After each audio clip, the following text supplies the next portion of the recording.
दोस्तों, डेनमार्क की ओडेंसे यूनिवर्सिटी के पास दुनिया के सबसे ज्यादा इंसानी ब्रेन का कलेक्शन है और ये इंसानी दिमाग का कलेक्शन यूनिवर्सिटी के एक बेसमेंट में रखा गया है। यहाँ पर कुल मिलाकर 9,479 ब्रेन रखे गए हैं, जो कि 1980 तक के टाइम पीरियड के दौरान न्यूरोलॉजिकल डिसऑर्डर से जूझ रहे रोगियों की डेड बॉडी से निकाले गए थे। हर दिमाग की एक बाल्टी में एक लेबल लगाया गया है जिस पर कुछ नंबर डाले गए हैं और खराब होने से बचाने के लिए इन दिमागों को फॉर्मेलिन में डुबोकर रखा गया है। आपको बता दें कि फॉर्मेलिन का यूज डिसइंफेक्टेंट यानी कीटाणु नाशक के रूप में किया जाता है। ब्रेन का ये कलेक्शन डेनिस के फेमस साइकेट्रिस्ट एरिक स्ट्रोमग्रेन का था, जिनकी डेथ 1993 में हो गई थी। एरिक और उनके साथियों का मानना था कि वो मानसिक बीमारियों से संबंधित कोई नई जानकारी हासिल कर सकते थे, जिससे लोगों की भलाई के लिए नई मेडिसिन बनाई जा सके।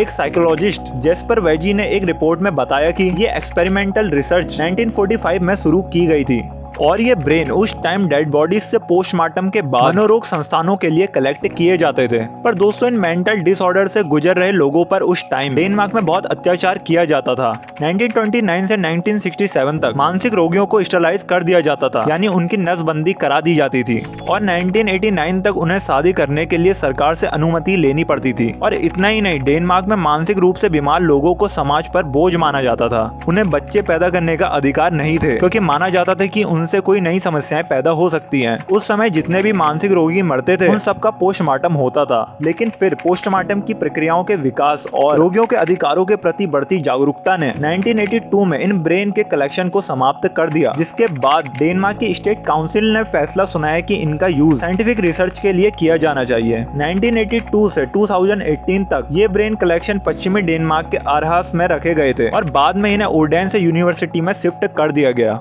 इस बेसमेंट के डायरेक्टर ने कहा कि पहले लोग चर्चा करते थे कि ऐसे मरीजों का दिमाग रखना मानवता के लिए अच्छा नहीं है, लेकिन अब कोई चर्चा नहीं करता जब लोगों को पता चला कि यहाँ पर चल रहा एक्सपेरिमेंट समाज की भलाई के लिए है।